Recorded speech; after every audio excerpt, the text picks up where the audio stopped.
Let me once again introduce a terrific lineup for you this afternoon. Right next to me, Andrew Mackenzie, the Chief Executive Officer of BHP, who we're very pleased to have with us here in Penrith today. We have Graham Millett, the Chief Executive Officer of the Western Sydney Airport, which we'll be talking about quite a bit, I'm sure, this afternoon as well. Grant King, the President of the Business Council of Australia. And next to him, Jennifer Westacott, the CEO of the Business Council. And then finally, we have Dr. Andy Marks, who's the Assistant Vice-Chancellor of Western Sydney University.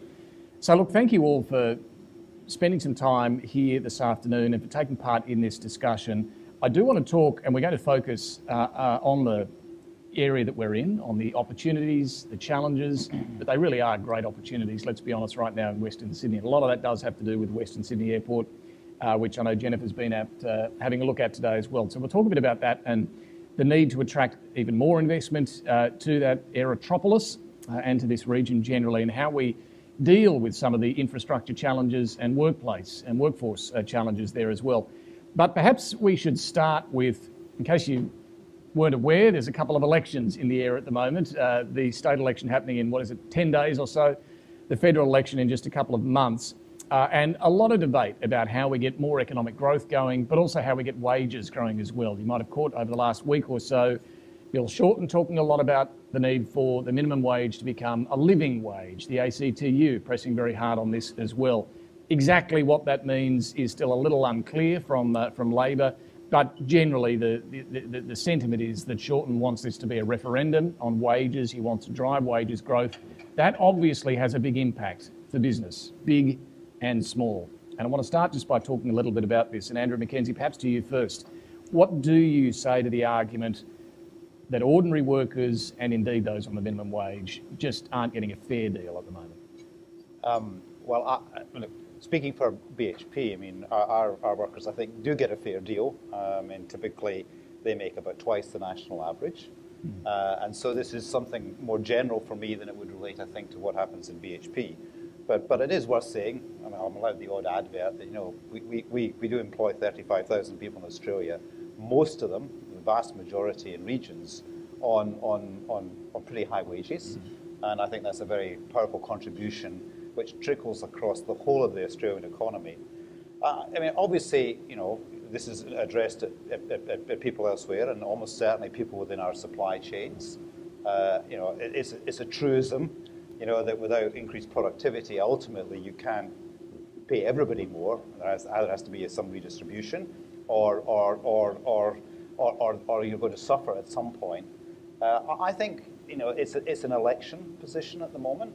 I need to understand the details a bit more, but I think the most critical thing for me would be to say, well, does that make Australia more or less investable as a consequence of it? Because ultimately, if you're going to create more well-paid jobs, you're going to have to bring in more capital, which actually create the jobs, more technology to make them more productive, and you do have to weigh that up, you know, against just unilaterally increasing the wages. So I don't want to provide a complete judgment on the, if you like, on the politics of an election campaign, but I'll be very interested into the detail of the policies and how they relate to the investability of Australia and the creation of increased productivity in Australia, which means we can pay ourselves more. So there would be a concern that if you go too far on lifting the minimum wage, particularly, you're going to deter investment.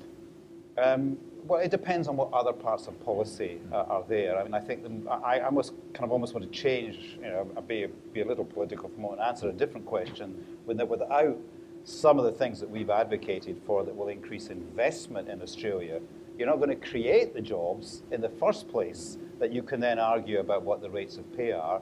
And without that investment, you're not going to get the technology which will lift productivity, which would make some of the policy aspirations of Labor more practical. The point that he, and I'll get some other thoughts on this as well, but the point that Shorten and others make is that, well, corporate profits have gone up so much, 43% over the last 3 years. Wages have only gone up something like 8%. I mean, what do you say to that argument that, you know, the companies are doing great when it comes to profits, they're not passing it on? Look, I think that's a legitimate observation to make. I mean, the challenge is that our profits are highly cyclical, and you can pick one point in the cycle wages tend to be less cyclical, so you have to average that out a bit. But I think that's an interesting issue to address. You know, and I accept the challenge as an industrialist that we need to do a good job at spreading the wealth that we create through all the stakeholders who participate in our business. Is that happening now? Well, I think in BHP it is happening. I mean, you know, it's 35,000 jobs in more than many in rural communities, earning twice what you would get as an average wage in this country.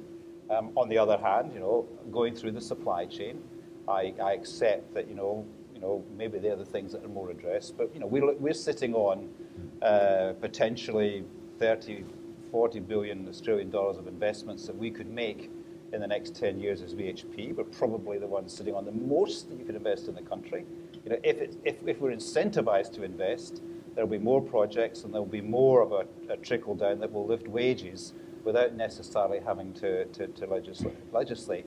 You know, we have, I mean, I looked at before we came, but we have, I reckon, 400 jobs just in this immediate area, in a number of suppliers who are providing, things like electrical goods, valves, pipes, and so on, that ultimately go into the capital investments that we're making all over Australia. You increase them, you'll increase those orders, and you'll increase the wages that these people make. Jennifer, let me just get your thoughts on this, because Andrew makes a really interesting point there about should the focus be on boosting wages or trying to attract more investment right now? What have you made of this wages debate so far? Yeah, look, I think we all want people to have better wages, and we want to see wages growth. And it was the Business Council a few years ago who called out that wages growth was low. The challenge is how you get it to last and how you get it across the economy. And if you don't lift productivity, which, as Andrew says, is driven by investment, the history, the data, the facts just support that. And you can't do it unless you actually get the economy to grow. So you can't lift wages if the economy is declining. You can't lift wages if you can't drive productivity.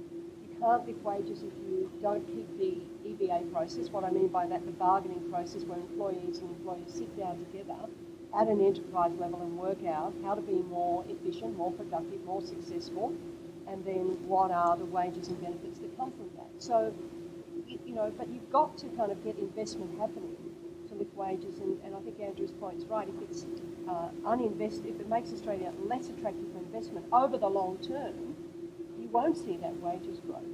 The other point to make, I think, David, is we've got a Fair Work Commission that sets the minimum wage. The question, I think, is what are their sort of how do we direct them? But there are many small business people in this room. If you're a small business person, particularly, this is where the minimum wage is particularly felt, and your business is not more successful, but you're paying people more, then there's only a few places where you find that from. You employ less people, your profit goes down. Now, I think you would all agree in this room that many people forget that in small business, someone's wages are their profits, and they are often extremely low. Or you put your prices up to customers. And so we need a proper national discussion about how you get wages to go up and how they last. And just on your profit wages issue, you've got to be very careful here about tying these things together. During the global financial crisis, wages went up by 3%, profits went down by 8%. So when people say we want to tie them together, people should be very careful what they wish for. Yeah, that's a good point. Andy Marks, your thoughts on this debate? I mean, it's not just Australia that's having a problem getting wages growth at the moment, but to Jennifer's point there, you shouldn't just tie it to the profit increase. No, look, I think you're dead right. I think linking this to electoral politics, as fraught as that is actually quite an astute observation. This is why New South Wales is too close to call, because you have $80 billion worth of infrastructure on the books, you have low trending unemployment, you have economic growth, but people aren't feeling it at the hip pocket level. And I think regardless of the policy settings or the business environment that you want to establish, we have to be clear that voter sentiment, or at least worker sentiment at that level, says, well, we're not feeling this benefit, and it's breaking the rules of electoral politics. Ordinarily, a government that had that level of achievement under its belt would coast in. And a lot of that sentiment's being played out in Western Sydney. Now, staying away from the policy aspect, one of our best shots at addressing this and lifting productivity is to lift labour market capacity. And I don't mean numbers, I mean skill levels. And as somebody from the higher education sector, of course I would say that. But our best bet at competing internationally isn't driving wages down, it isn't suppressing the minimum wage, it's lifting the skills base. And nowhere is that more needed than in outer Western and southwestern Sydney. And I want to come to that because there's some terrific, as I said, opportunities and examples of that happening here. But Grant King, let me just get your thoughts on this wages debate as well. I mean, it's the simple question that everyone's grappling with. How do you boost wages? Well, there's certainly the economist answer, which is it's linked to productivity, and we've really got to boost productivity. And it's also linked to investment and growth. Now, I think the criticism is that, we're seeing growth, we haven't seen wages growth. We've seen economic growth, but no wages growth. But we have got very flat productivity growth. And I think in the national accounts, productivity growth was flat for the last 3 quarters, and it's really been quite low over the years. So in an economic sense, we understand the arguments. There is some evidence, and I'm sorry to answer it in the facts, but when we look at wage indicators, there's some evidence we're starting to see a little bit, and I think Jennifer's made reference to the fact that in the US, as growth has really been turbocharged, it has flowed through to wages growth. In respect of impact on the living wage question, which was asked about, and Jennifer, correct me if I'm wrong, she might have mentioned the number, but most of Australia's large enterprises negotiate wages through enterprise agreements and still remain very strong supporters of that enterprise system. I think the average outcome has been 3.2%, which is quite good wages growth. And so it shows that there are many enterprises who are willing to share the benefits of their own performance through wages outcome. We were at a forum last week, though, where this matter came up, and it's small to medium enterprises, particularly small enterprises, that are quite concerned about where the discussion on a minimum wage or a living wage might go, because they're typically not involved in that broader enterprise bargaining system that has delivered wages growth for people, and companies that are successful. And I think my final answer to your question is companies that are successful are willing to share that success with their employees and have done so through enterprise agreements. Well, I mean, this really comes back to how do you drive that investment and growth at the corporate level. I mean, Graham, Millett, let me just ask you, because you're really at the coalface of where a lot of investment is happening at the moment. We've had the company tax debate run for years, and this last year we saw the government finally shelve the plans for big business tax cuts. But how then do you drive investment? So I think one way to drive investment, and government certainly has a role to play as obviously as the private sector, I think providing the right level of infrastructure is critical for private sector to be confident that they can then proceed with their investment and that it will pay off. So something like the airport, for example, is a $5.3 billion investment by the Commonwealth.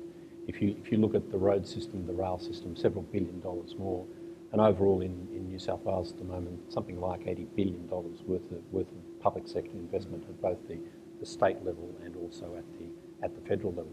So I think for private sector to be willing to take the risks that are associated with investment, and there's always a risk-return equation here, they have to be confident that there's the right level of infrastructure in place. And a lot of that is provided by government. A lot of it is not provided by the private sector.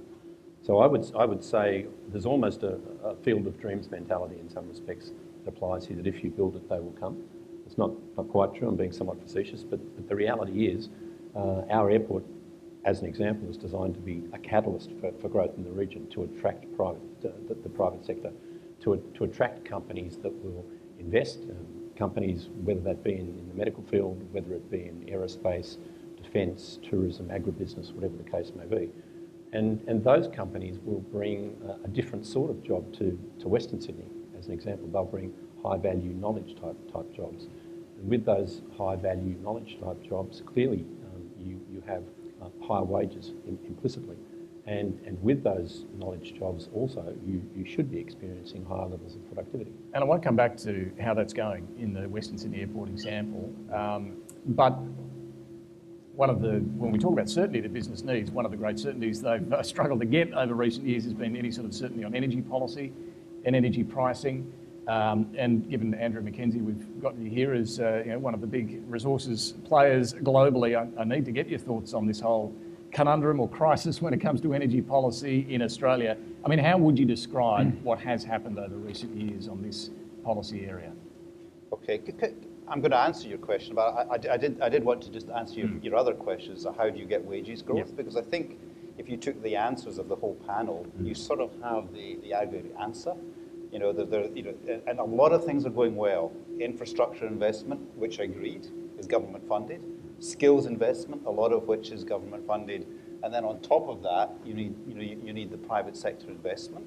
I think, pulling them together and not getting ahead of oneself and switching off investment by perhaps pushing the wages card too hard, too early, I think is appropriate. But I think it's also right to say, as a political debate, that public sector investment in infrastructure, public sector investment in skills, that there should be, and everybody pays for that, there should be a fair share, as you point out, of the spoils and how that works through. And that's a legitimate political debate that we can have.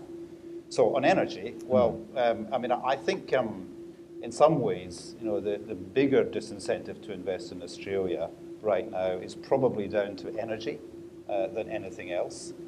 There's no question, we're part of that sector, that this is a country, which should be endowed with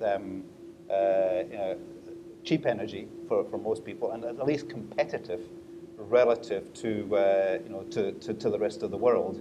And that has not happened, and that, along with some taxation policies, do act as a disincentive, in my view, to invest in Australia. Are you saying this is the number one disincentive right now? Well, I think it's the one where, as you wander around the world, you feel the greatest dissonance. You go to somewhere like the United States, which enjoys a similar endowment in terms of energy, and energy costs are by and large a lot cheaper. And that's something that Australia, in my view, should be enjoying.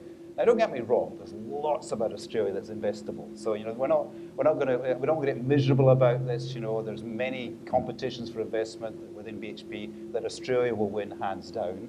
That there's a business positive climate, by and large, I would say, in every state. Occasionally they do things that we say, I wouldn't have done that. But on the whole, it's okay. But energy is something. Energy is something that is worthy of a debate. So what needs to happen? I wish I knew the exact answer. Because you are where you are right now. I mean, the reality is that, if I had a clean slate, I would say, look, first of all, people want affordable energy, people want reliable energy, but I think also people want energy that is increasingly decarbonized, and therefore is more and more emissions free, whether it's emissions that make the air dirty or whether it make the planet warm. And that's how do you optimize those three in some ways to get the best outcome. We've always said the best way to do that is to let the market decide. Now, the market can decide on reliability and affordability, but the market can't decide on emissions without things like a carbon price. But that's very, very hard to deliver politically. Is it still your view, though, that a carbon price is the best way to go? Well, some form of incentive that's technology neutral. I mean, the challenge, and I think the difficulty that we've gotten ourselves into in Australia, is that people think that they can pick the winners. That it's more renewables, or in some cases it's more coal, or it's more gas. And all of those, of course, require certain mediating technologies to make them less emissions rich and more affordable and more reliable. So should the government be supporting, with taxpayers' money, even underwriting coal or Absolutely anything? not. No, I just don't think governments or politicians should think they should try and pick winners in this area. They should remain technology neutral. Now, we are where we are now. I mean, I think the important thing we have to really encourage now is a greater amount of exploration of the resources of this country, and be thoughtful, how more of those resources could be diverted to the supply of domestic energy, so that becomes more plentiful. Hopefully, is dealt with in a way that deals with emissions and is more reliable. But that will take some time. And in the meantime, I think we have to be very cautious about trying to pick technologies, and as much as possible, let the market decide. But this is something that's been 20 years in the making to get it wrong. So you're not going to fix it in the electoral cycle, you're going to need 10 years to fix it. But do you understand all those who say, well, we export so much coal to the world for others to use? You, BHP, export a hell of a lot to other countries to use. Why shouldn't we use it here? Why shouldn't we build a new coal-fired power station here? Well, I mean, if the economics work, yeah. But I don't think there's any. I think coal is a bad example because there is plenty of coal that's mined here that could very quickly be mined in greater volume, without a lot of extra investment to provide more coal-fired power for Australia. I don't feel there's a big market for that right now, and I think around the emissions issue and the way that people think about it. You don't think it's going to happen here? I'd want to put it a slightly different way. I think what would help Australia would be for Australians not to think that they had to have the carbon footprint of a diversified economy in Western Europe. I mean, this is a country that supplies a lot of the basic resources that the world needs. It's a heavy industry country, and to try and think that the per capita carbon footprint of Australians should be equivalent to those people who are importing a lot of those things is not helpful, and it will really create a great disincentive to invest. I think people should have a greater conscience free existence as an Australian. Yes, I have a higher carbon footprint, but I'm producing a lot of the materials that the world needs to grow, with less emissions, more reliable and at lower cost, and people are lifted out of poverty. And I'm doing it more ethically and cleaner than if those resources came from anywhere else. And we should feel good about that and not try and, if you like, out-European the Europeans. Well, Jennifer, that brings us to this question about how much we should reduce emissions. Labor says 45%, government 26%. What do you think? Well, I think the challenge is how you do it. And the history of this whole public policy mess on the carbon side is that people say stuff and there isn't a plan to do it. So by what means do you take 45% emissions reduction? And I think Andrew's point is a really important one, which is what's the end goal here? Is it just a number, or do we want to be the most efficient economy in terms of our emissions footprint and drive technology change by sending a price signal?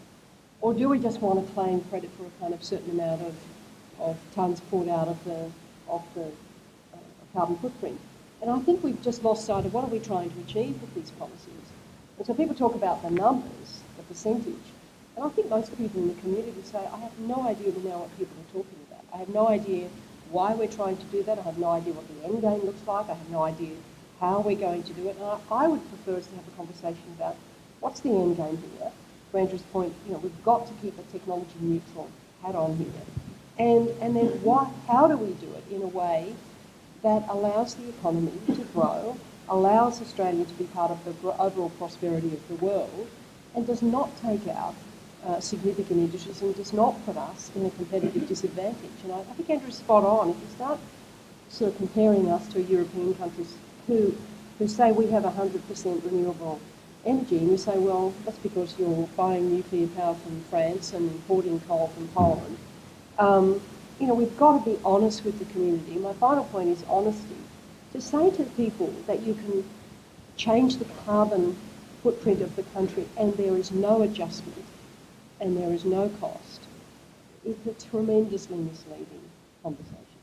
Yeah, Andy, did you want to... Just very quickly, that's really hit upon the importance of a plan, and this points to the fact that our top three exports, so coal, I think from memory, iron ore and higher education, top three, have all really operated in a policy vacuum over the past 4 to 5 years. We haven't had an agreed energy policy. We haven't had a plan as to how we want to approach sustainable energy generation or technology neutral generation either. We haven't had higher education policy since the 2015-16 budget was blocked in the Senate. So we're really operating our best bets in a policy-free vacuum, and that's just nonsensical for both major parties. Well, it seems to me, Grant, keen to you on this, that both sides are picking winners. They both picked the Snowy Hydro 2.0, for an example. They're both wanting to underwrite projects that government or government bureaucrats will pick. Where's that going to leave us? Not to the right place is the short answer.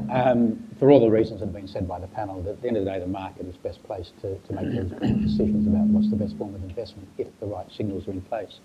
If I could just make a comment on coal. I think coal is a good little metaphor for some of the issues here. The debate's about whether we should or shouldn't build a new... Some people are making a debate about whether we should or shouldn't build a new coal-fired power station. The reality is a new one will push out an old one.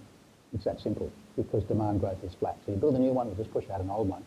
The real debate, and it's relevant here, because not that far west, is Mount Piper Power Station at Lithgow. Perfectly good power station, not even half old.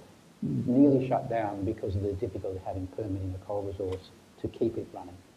And so the real issue is not build new power stations, it's keep fuel up to our existing fleet of power stations, many of which have got long lives ahead of them, they can be properly maintained, etc., etc. So that little metaphor is an example of the wrong debate. We're debating the wrong issue about whether we should build one. It's really about getting access to resources and keeping the current fleet going.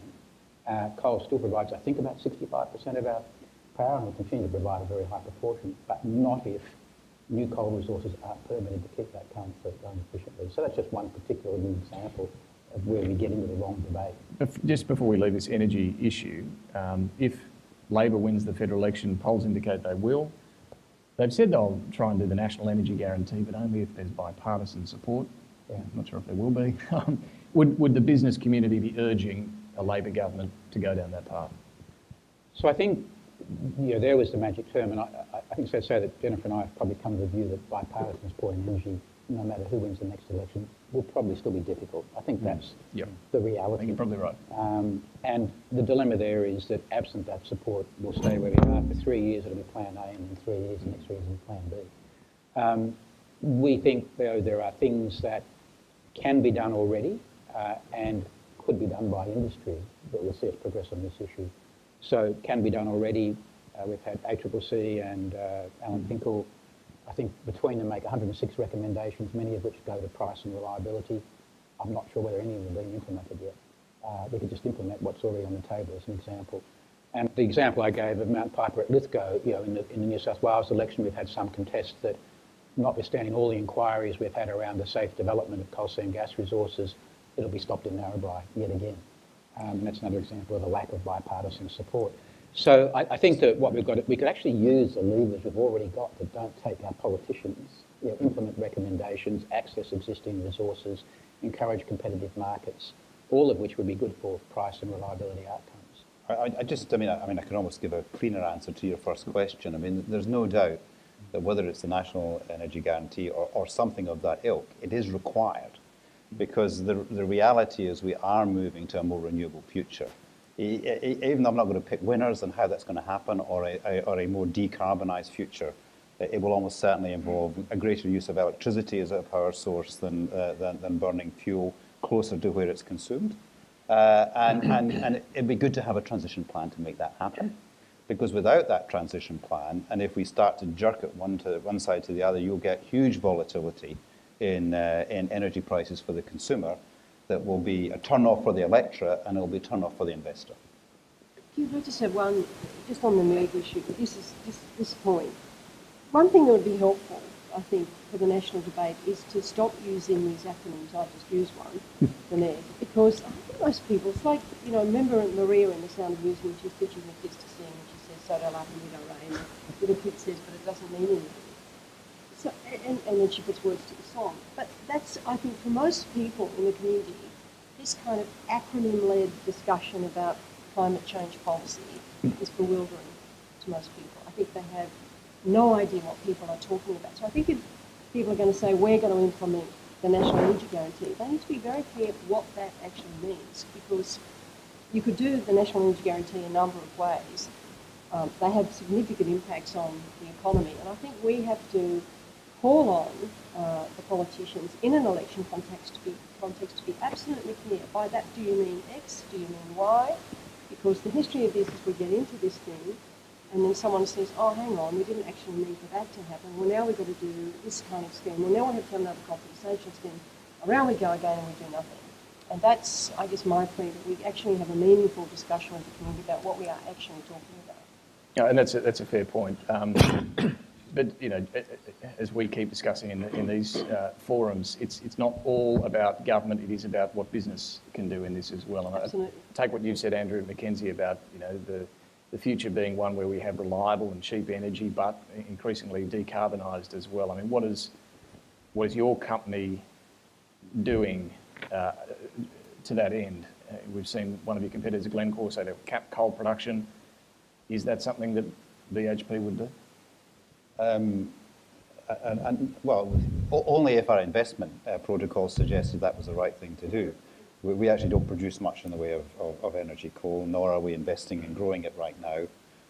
But you know, our belief is that, you know, at some point we're going to need some form of carbon capture and storage, and so as a company we invest significantly in that technology to try and give it a shot, so that at some point, if there is a market pull, it's available as an option.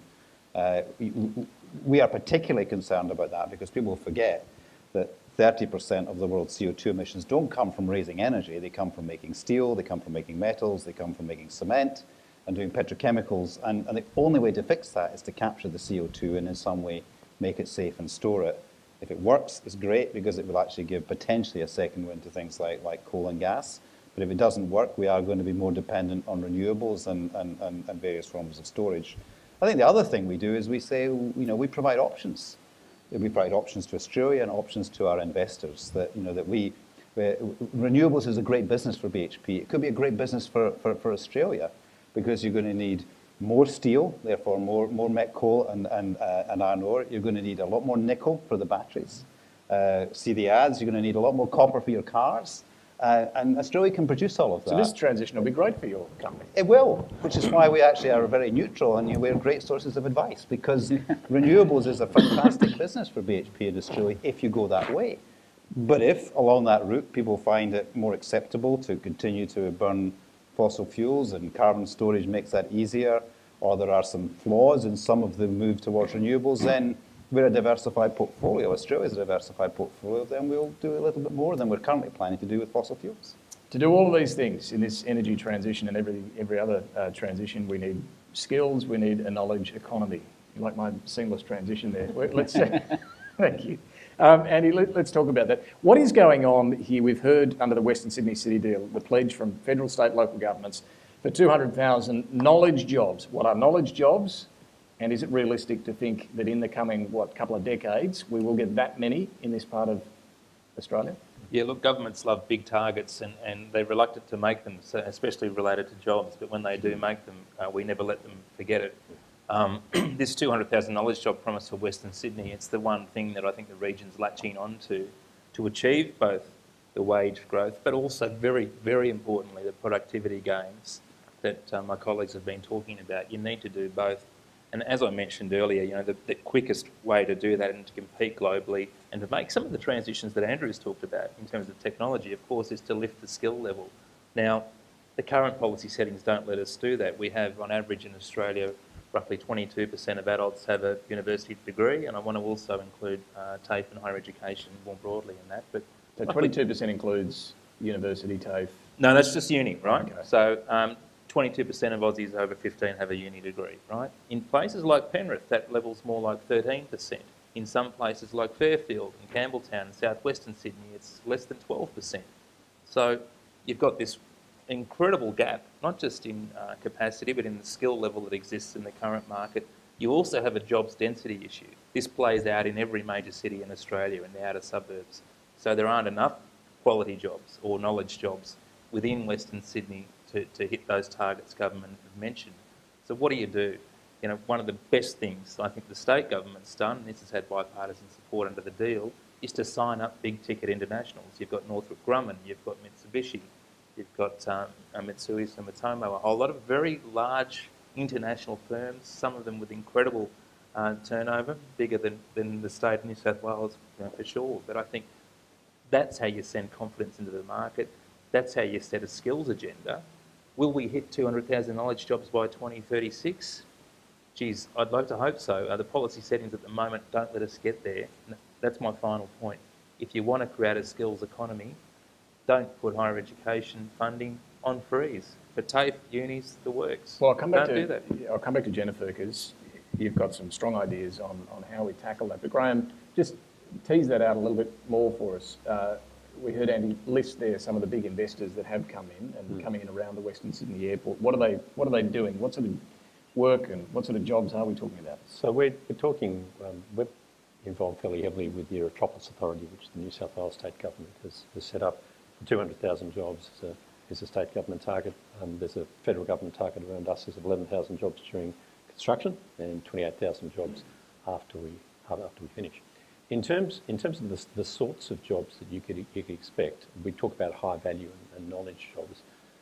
We're really talking here about a new breed of job in some respects. So quantum computing, which we don't yet have, it's still an R&D type of activity, but it's nearing a state where it can be commercialised. We're talking about the use of biometrics, not just in airports. I'm talking about 2026 now. Biometrics in airports, excuse me, but biometrics used much more generally for a whole range of reasons, security reasons being just one, but facilitation of customers being another. You'll see that sort of thing going on in public transport. We're talking about the use of robotics, far more extensively than today. And robots are being used extensively in the mining industry, as Andrew will know. But at the airport, I know I've asked you about this before, but what's the experience going to be like when the doors open in 2026, given all these biometrics? Yeah, so our objective is to have a very different airport experience to that which exists today. And the experience here is that you'll be able to check in at home, you'll arrive at the airport, you will already have been identified, and it'll probably be through some sort of opt-in, opt-out experience because of the privacy issues that surround biometrics. But if I opt in, I'll roll up in my car or taxi? Let's assume you opt in. Well, you might opt in and you might be a public transport traveller. So if we can get an arrangement with the state government whereby we know, for example, David, that you're travelling on the QF9 or the VA6 out of Sydney this afternoon at 4 p.m, and you're on the train that is coming to the airport, then we're able to tell the airline that you're on your way. So this gives the airline a high degree of certainty. Why is that important? Well, it means that they know they can't resell your seat, for example, if that's what they want to do. They know that they need a meal for you. If you're not coming, then they know they've got a seat that potentially they could resell. They know that there's one meal less that they have to cater for and therefore pay for. So it makes their operation significantly more efficient and hopefully lowers the overall unit cost to the customer. So you asked about coming to the airport. So you arrive at the airport. As a domestic and as an international passenger, I would envisage that by 2026, you'll be treated in pretty much the same way. In other words, I would anticipate you're going to need probably a passport to travel domestically or internationally, and that's just a security matter. At the moment, for example, you could go to the airport tomorrow. If you know where I'm flying, you could go to the Qantas or the Virgin kiosk, type in my name, type in my destination, and it will spit out a boarding card for you, and you're on your way. No one's going to check that you are not me. So there are some issues around here that we are well known and are being worked on to resolve. I mean, in the US, domestic flights, you do have to show ID, right? I was in the US about 2 weeks ago, and if I didn't have a passport, I didn't get through through security. So you then go through security. Security should be a much easier process because of the use of technology. So at the moment, we call it a high friction experience, which means it has a lot of personal touch. And by personal touch, I'm not being complimentary. So what I would envisage is the ability of you, if you've opted into biometrics, to be able to proceed through a scanning piece of equipment that scans both you and your luggage. Assuming everything is all right, you proceed through, perhaps through a duty-free type arrangement. You may have ordered your duty-free at home, and it may in fact be delivered back to your home on the day you arrive. You move through duty-free, and you move to the gate. And why could you buy duty-free? Because biometric already says you're an international traveller, not a domestic traveller. So it's to reduce the friction points through the airport to give a much better customer experience, but also to improve efficiency. At the moment, if you want to travel internationally, as many of you will know, ideally you'd get to the airport 2 or 3 hours in advance. Our aim is to at least halve that, and preferably to do much better, so that you don't experience these high friction points. Now, having said that, we have to fit in with worldwide security standards, worldwide immigration standards, but there is a move towards using technology in a much smarter way in airports to make the process much simpler. I mean, all of the steps that you lay out there, again, come back to this point about the need for knowledge jobs to come up with all of that technology, to make it work. And Jennifer, I mean, how do we provide the skills that are going to be required for this airport, for all the industries that are going to hang off it? What's your answer to some of the, well, concerns that Andy laid out before about the lack of skills, certainly in this part of Sydney?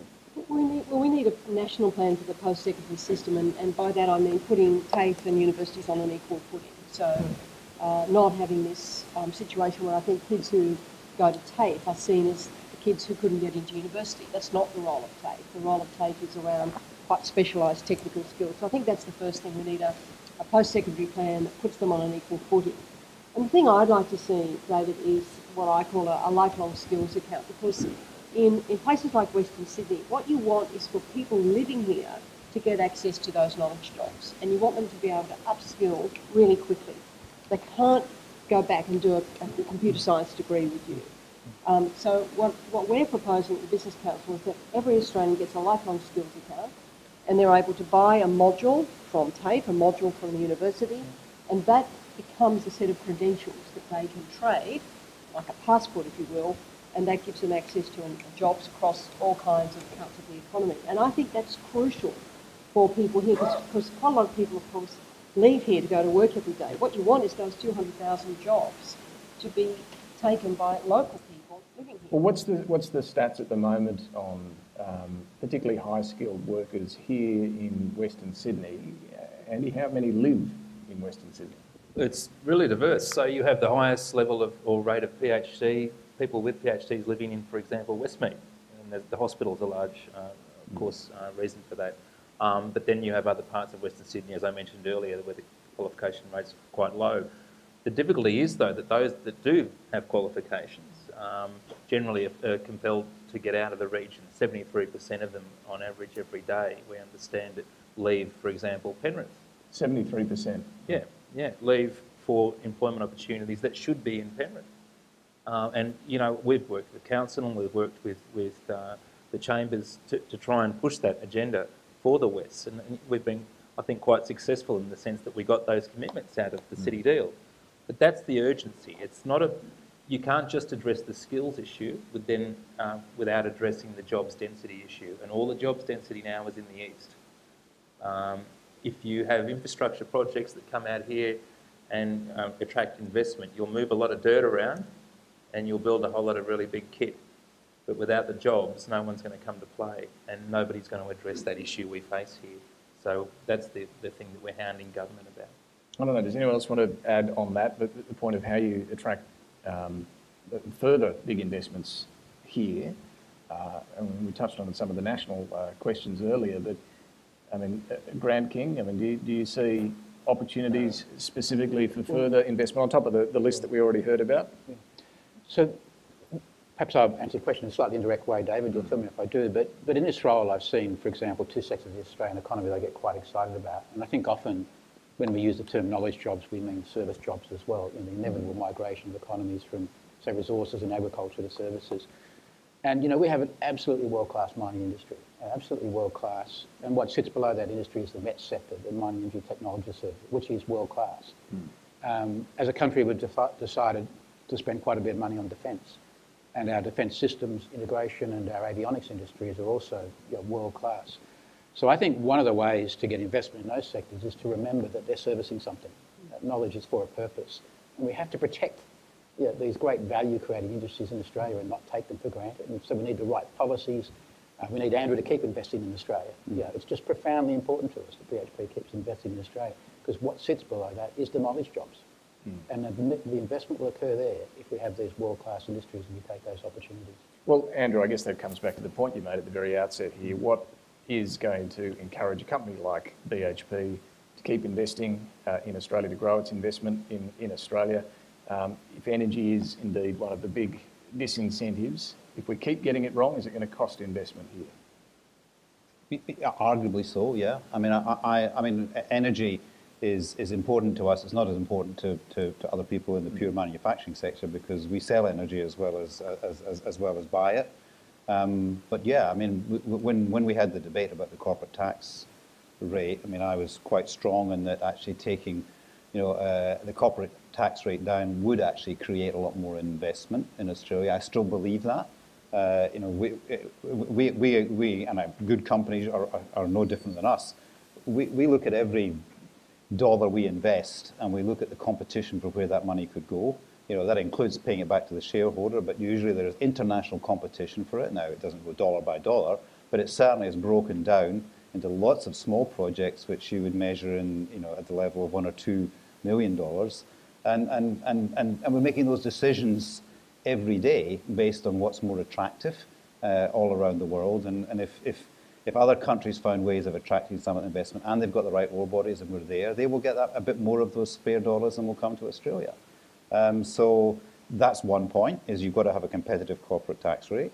I think some of the other things we're doing pretty well, actually, in my view. I mean, I think, and this is a good example, I think investing in infrastructure, I think that's pretty neat. And I think there are a lot of places that would struggle to put together some of the things that we're seeing here in Western Sydney. And so I would certainly commend the New South Wales government and federal government for putting an emphasis there. It's spot on. You know, I think in time with right incentives, you could attract more of the corporate sector balance sheets to invest in infrastructure. You know, but that can be a difficult thing to do well. But the skills thing is absolutely paramount. I mean, the world of work is changing, and a lot of people are worried that, you know, it's going to mean less jobs and more automation, and that might be the consequences of allowing wages to rise too quickly. But on the other hand, if you bring it towards you, we're so insatiable as human beings for new products, new ideas. I'm convinced it will create more work than it will destroy. But as long as you're able to be part of that work by having the skills to use it and build the demand. So I think, you know, you have to stay right at the forefront. You have to be competitive internationally for capital. You have to have the courage to attract and invest in infrastructure. And then you have to create the skills that are here so that when people invest here, they know that they have the people who can work. And they will then, of course, create new demand, and they'll use the new skills. And, you know, as I say, in most scenarios, the outcome for Australia is reasonably positive, in my view. And there's a few things at the margin that could swing it even more so. We will get some questions from the floor. Just stick your hand up if you've got a question. There's one at the back there. If we can, yeah. All right, let's jump straight into it then. Hi, Gordon Henwood off the board of the Chamber of Commerce. An observation, I'd be interested in any comment. The Bureau of Statistics, there is a bit of a failure in the way they do their analysis for skills levels in the area, in that they look at the university levels of people who currently live here, but it fails to capture the number of people from Penrith and outer Western Sydney areas who actually achieve higher university degrees. The fact is that our children grow up here, they get the university degrees, they have to leave to get a job. So I don't think the skills vacuum is as bad as the statistics often portray, because they're actually coming from this area. They just can't stay here. It's just a failure of the Bureau of Statistics figures. Well, I guess there's 2 points there. Just to clarify before we hear some answers to that, you're saying we need to change the way the statistics are collected, but are you also saying we need to do something about keeping those skilled kids here, finding jobs here? Oh, absolutely, that's the point. Absolutely. But I think the statistics do hide the underlying fact that there are skills here. I think that's dead right. So, and that talks about the exodus. You know, we see 200,000 odd people leave Western Sydney daily and commute into the east for the types of jobs that you're talking about. And yes, the question is one of talent attraction. How do we get people to come out here? And investment's part of that story. You know, a very important part. Then how do we retain them? And that goes into things like the dreaded word livability and cultural. Well, I was going to ask you those in cultural spend. We were chatting about this before lunch. What is happening here when it comes to livability and cultural spend, and is more focus needed on that? Look, Western Sydney is a thriving place for cultural practice. So there's a wonderful art scene, fine art scene, writing scene throughout the region, and that in many respects reflects the very diverse ethnic and cultural backdrop we have here, which is an incredible strength. The funding doesn't reflect that from state or federal levels, and both major parties have been guilty of this. Western Sydney attracts roughly about 5% of national arts funding. In no way does it compare. 5% of, did you say national arts funding, for a population that makes up? Well, it's a pretty big chunk, right? You've got, in Western Sydney, it's the fastest growing populace in Australia, third largest economy, right behind Sydney and Melbourne. And getting only 5%. Yeah, we're getting 5% spending. Look, and then the other side of the argument is that it is a big kit argument. So there was all this controversy around moving the Powerhouse Museum out here, and as though, well, you've got your big museum now, keep quiet. It doesn't attend to the fact that Western Sydney is a big place, Western Sydney is a very diverse place, and culturally, the things that are going to attract people to live here need to reflect that, and they don't need to, be resiled as, we've given you a bit of kit, now keep quiet. That's not how you do it. And investment attraction is a story that's made up of many parts. Policy and planning settings are critical, but you've got to create nice places to live too, and that's just as critical. Well, yeah, I mean, Jennifer, I'd just be keen to hear your thoughts. You've got a background in planning as well.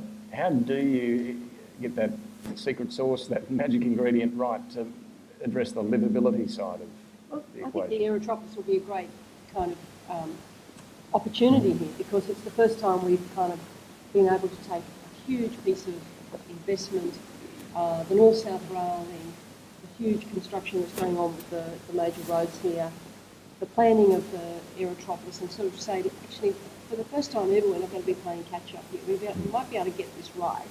I think you've got to create places that are, places that people enjoy living. So mixed-use development, shops where people are that are close to people, very good public spaces, great recreational activities for people so they don't have to travel 45 minutes to get to them. I mean, it's all the stuff that people kind of know. I mean, the problem with planning is people make it too complicated and they make it too academic. It's kind of what you all know that you would like to live in.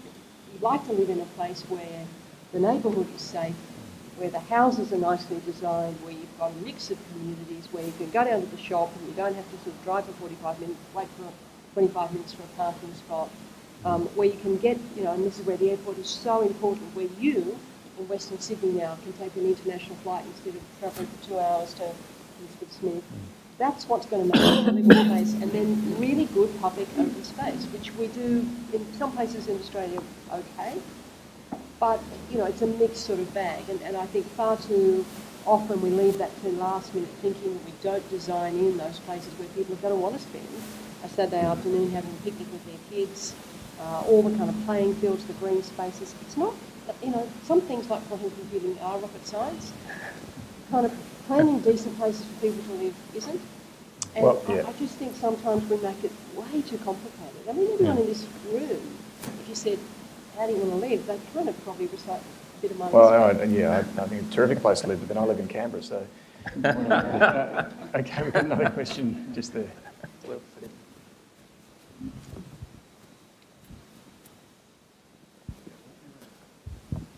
Phil Willey from the Quest Apartments here in Penrith. Just a question to Andrew. You said that on the energy policy that it should be determined by the market. So are you saying that subsidies on renewables should be cut? I guess so. Yeah. I think there should be a carbon price, and if you have a lower carbon load, then you pay a lower price. Yeah. In general, I would say that most technologies have now had enough to help the development that actually having a subsidy on one and not on another is picking winners. So yes, I am saying the subsidy should be cut. Does anyone have a view on whether we've reached the point, this is sort of underlying this whole coal debate right now, which is the better investment, coal-fired power or renewables with some sort of firming capacity? Does anyone have a view on that? For the greater part, well, we've been electrifying our world for well over 100 years. And the reality is there's always been a mix of technologies that have been used to achieve that end, and the end is a reliable supply of electricity. If you're blessed with a lot of water, you've had a lot of hydro in your system. If you're blessed with a lot of coal, you've had a lot of coal in your system. But there's always been a mix of technologies. It depends where you are. And always been a mix of technologies to make sure that when people turn the switch on, it works. Yep. And at the end of the day, they've been largely market-driven policies. People have made, there's been no technology constraint on your choices and no fuel constraint on your choices. It's only in recent times we've imposed those constraints. And I agree with Andrew, we should eliminate those constraints and go back to a system that allows people to make good long-term decisions.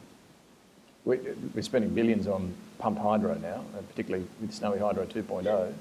Is that a smart move, or is that another example of government picking winners, Andrew? I haven't really looked at the economics of that project. I mean, pumped hydro, of course, depends on the gradient and so on. I mean, it's certainly when you need to worry about storage of renewables, you want to give some consideration to pumped hydro, because it's the only, particularly if you're pumping up a relatively steep face, it's one of the few long-lived ways of actually storing renewables at the moment that actually make sense economically. But I actually I don't know the full economics of that particular scheme. Let's get another question from the floor. Does anyone else have a... Yep, just over here. Hi, I'm Melissa McIntosh. I'm the Liberal candidate for Lindsay. Andy, I guess this might be a question for you. And we're talking about jobs of the future, and we're talking about our young kids having to go out of the area for work. So how do we work with schools and with industry to ensure that our kids are educated for those jobs of the future? Look, that's a really great point, Melissa. I actually think we've touched on that a little bit today, even in the discussion around biometrics. So kids in primary school today, for example, will be coming online into the workforce, so to speak, when those technologies are coming to the fore. What we need to do, so we're supporting big industry coming in around the Aerotropolis. We also need to support the startup ecosystem. Western Sydney's got a thriving startup ecosystem operating in backlots and garages. Universities have a role to play. 2/3 of startups come through university incubators. So our university and our colleague universities across Western Sydney, I know, are investing in incubators, and I think you've been out to visit one. That's important. So let's ensure that that startup sector as well complements the activities and the technologies that these bigger firms will bring in. They can be producing the componentry, some of the digital technologies that'll feed in to the larger scale stuff. And let's make Penrith known for jobs generation as well, so that some of those businesses actually make a contribution to the knowledge job sector themselves. The talent's out here. What we really need is a reorientation of the policy settings. The Greater Sydney Commission's been good at doing that. They've split the joint up into 3 big cities, and they've clearly identified strengths in terms of industry sectors. The Aerotropolis, of course, with those MOUs, signing internationals has been good. Good signals are being sent, but the skills level starts in early childhood, and as I mentioned, the kids that will be coming online in 8 years' time when the thing's operational. I think the key is to act now, because you know, we're talking a 2026 timeframe, and then obviously, Graham will have a bit of sense of kind of the flow of jobs from then. But if all of the schools in the area don't really I know we've got Diane from the Crown and Chisholm School here, don't focus on the STEM stuff, then how do we kind of get kids really engaged in mathematics and in science? And that's not rote learning. That's kind of different ways of teaching them, engaging them, getting them excited about maths, because that's kind of like absolutely fundamental. And then it's this stuff about let's get our TAFEs and our vet providers and our universities in Western Sydney to be of the kind of world-class standard. Let's stop dumping on poor old TAFEs and lift them up a bit and get them to perform at the rate they have. And then let's give people some choices. Let's give, people in this community, well, you need to do this this kind of, module. Let's give them that capacity to do that, so that they're not sort of looking at these incredible jobs and saying, well, I don't have the skills for that.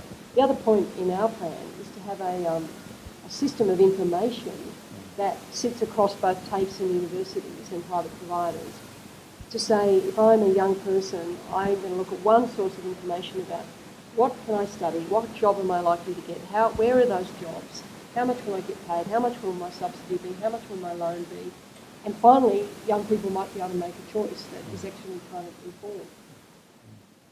Look, I'm conscious of the time, and I know some of our panellists do need to get going, so look, we might wrap it up there, but look, thank you all for a terrific debate about, well, some of the big issues and the very local issues as well that we all, as voters and no doubt community leaders as well, need to be conscious of as we face a couple of elections in the coming months. Would you please thank all of our panel?